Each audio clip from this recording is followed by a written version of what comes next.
Racing in the rain, Puma, break quickly to start, moving upon the outside, Port Courage, best guys in between horses, firm grip comes next, then followed by Tapwise Misteriosa, while Aliana is the early trailer by about 8 lengths of the leader. Run going along for the first turn. We have the fast is stepping Port Courage on its favorite position as the pace setter, enjoying a length and a half lead. Puma in second.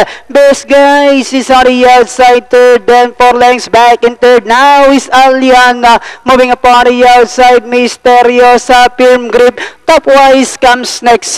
Back to the leader. We have Port Courage enjoying a length and a half lead. Puma, best guys is on the outside. Aliana is racing in fourth, and in fifth Misteriosa. Tapwise comes next, while firm grip is still racing in less than a fourth turn. We have Port Courage enjoying a half length lead. Best guys now moving upon the outside and now about to throw the challenge, and they are now entering the home stretch.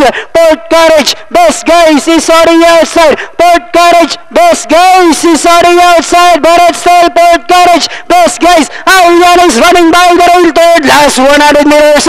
We have Port Courage, best guys moving upon the outside to take the lead, and finally it's best guys, Port Courage, Aliana. Then comes Misteriosa, Tapwise, Puma, firm grip. The 3-horse best guys ang siyang unofficial winner dito sa race number 1, lumagpas